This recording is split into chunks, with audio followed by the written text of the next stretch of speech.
Alright guys, so we're back at it. We're gonna go ahead and get these new lifters in some oil. Get them soaking for a little bit before I start pumping them up. Or sucking air out of them, I guess you could say. So, got a little mason jar. I ended up getting just a little, I believe it's 5/16 little barb deal. Just put a little hole in the top. Made this up myself, so it's nothing fancy at all. Just siliconed it up real tight, so it's airtight, basically, what you want. So we got some S&S lifters. There's your part number if you guys care. A set of lifters for some. They're S&S lifters. I guess it really doesn't matter. I guess they fit a bunch of different models, so I'm guessing they're all pretty much standard stuff. So we're gonna get them wiped down just a little bit. I like to let them soak, and then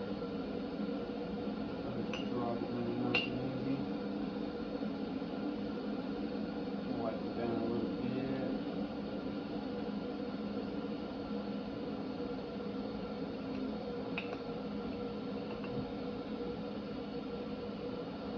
And as you can see already, just by dropping in, there's little air bubbles creeping up.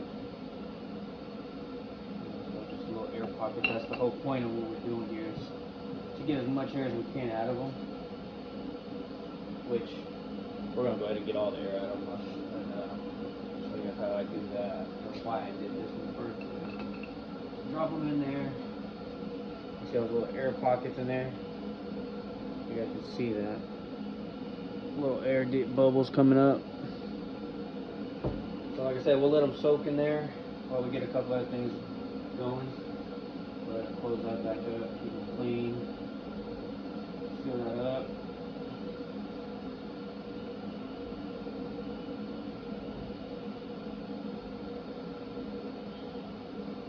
So yeah, we'll set this on to the side, and we'll come back to those later. Alright guys, so we're going to show you what I do and how I do it. So, move some of this out the way real quick. Go ahead and knock this step out the way so you guys can see. A little cheap manual vacuum pump.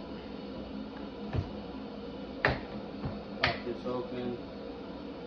Pretty easy, pretty self-explanatory.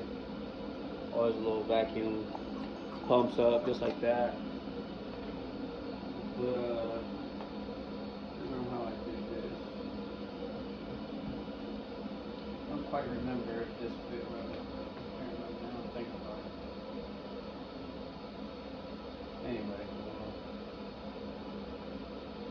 yeah, there we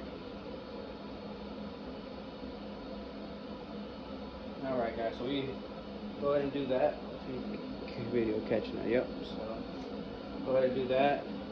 We just, so if you guys can watch those bubbles, see all those bubbles coming out? I don't know if you guys can see that. Let's see if I can get a better view of that.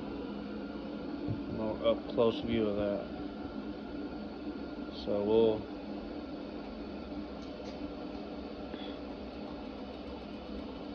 we just go ahead and pump it up. As you can see, we suck all that air out of it. Tons of bubbles. That's just sucking all the air out of the lifters. Get them pumped up, primed up, whatever you want to call it. Let them sit there for a second. And then, as you see, you can see those bubbles just rise up. So then, you should see we got some pressure in there. We'll go ahead and just release the pressure. Release the pressure. And then we go ahead and suck it right back up.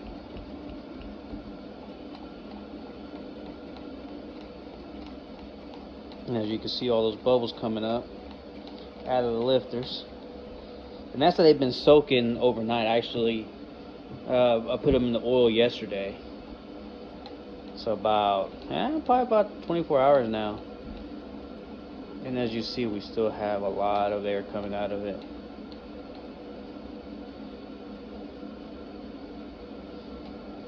And so, get this off.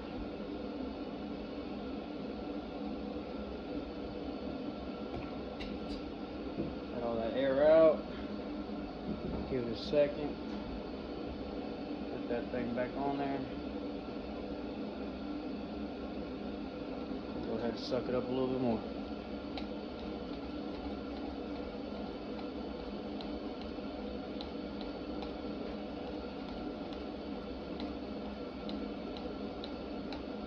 So as you see there now,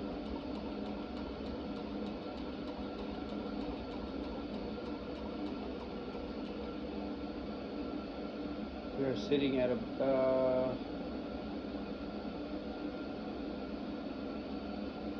22, 23 inch pounds of vacuum, and we're not getting no more air out of them lifters. Oh, I see one bubble. Oh, I see a couple bubbles. Uh-oh. It took a second for it to start pulling up. There you go. So we got some bubbles still coming up. Not much at all now, so we'll leave it with some pressure. Go ahead and let that sit there. Let the air continue to come out.